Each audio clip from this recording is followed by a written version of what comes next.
Hey, it's Webs here with task 4 of the Yogg-Saron event. The task in question is to complete the Ahune bounty without using any fire abilities, which might seem a little bit difficult at the start, but is actually pretty easy to do. I did this task in two ways. The first one being Holy, where we're using Anduin with Harmonic Mallet as his equipment, Cornelius with Shield of the Dawn, Bolin with Tome of Inspiration, and then the last three mercenaries are just here to try to get additional holy damage, but they're not necessary at all. To get up to the boss fight and on the boss fight itself, you're going to be using Penance on turn 1 with Anduin, then Holy Nova on turn 2. Cornelius, you're always just going to use Hold the Front, and Volin, you are going to be using Holy Blast on the first turn, and then Volin's Blessing, so you can actually combo this with Anduin's Holy Nova ability. And for the other way that I actually accomplished this task, I was using Shadow. Shadow is a little bit more affordable for most players, as you only do need one epic mercenary for this to actually work, and you only need the first three. The others are, again, just in here to try to get more shadow damage. Vol'jin, we are using Ring of Haste. Kazakis, we're using Wild Vine, and Sinestra, we are using Mana Brooch, but this never came up, so it doesn't actually matter which one you choose. Don't choose the Shard of Woe, just because this will make the AoE unsync with them actually spamming a bunch of ads. The basic idea to get up to the boss is to use Vol'jin's first ability on turn 1, his last ability on turn 2, and then for Kazakis, we are going to be build a Goleming a 2020, and Sinestra turn 1, you're going to use Racking Swipe, and then a Twilight Extinction. If you need to heal her up at any time, use Mana Barrier, but isn't absolutely necessary. So let's look at how I did both of these ways. Okay, let's do this with Holy first. Just going to put down Anduin, Cornelius, and Volin. You're going to use Penance, use Hold the Front, and then use Holy Light. Or Holy Blast, sorry. Then here, we're just going to use Volin's Blessing, and then Holy Nova.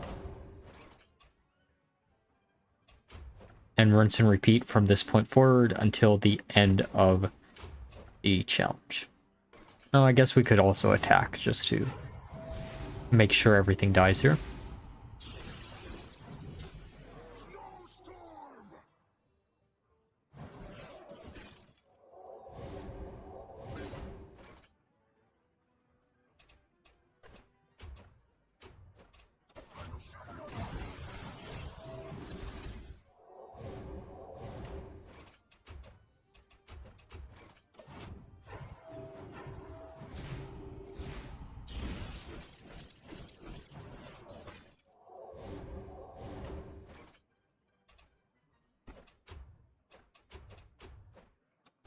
We're just going to use the second ability on Bolin just to do a little bit of damage here on the other two that are adjacent to the main boss, but it doesn't matter.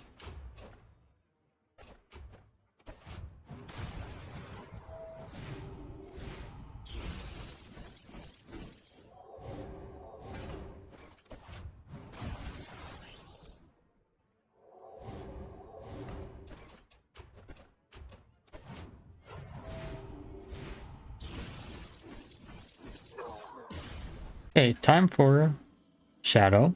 The only downside of both of these builds is the fact that they're a lot slower than Fire would be, but at the same time, it doesn't really matter too much.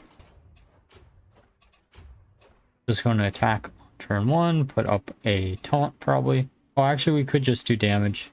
No, put up a taunt is probably the best bet here. You don't really care about doing a little bit of damage. By putting up the taunt, we protect the Sinestra from actually being hit.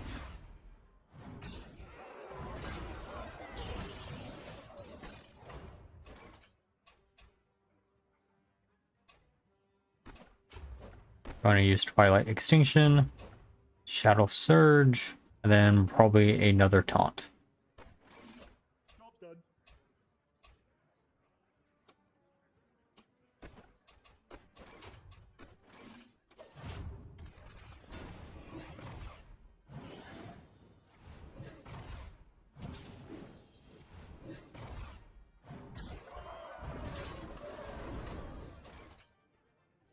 Now we're going to use Curse of Weakness and probably put up another taunt and do nothing with Sinestro because there's no point. This shard is going to die anyways here, so... Actually, all the shards are going to die here. And now we just rinse and repeat until the end of the game.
Alright, I hope this video was helpful for you, and if it was, please leave a like, comment, and subscribe. And until tomorrow at the same time, bye-bye.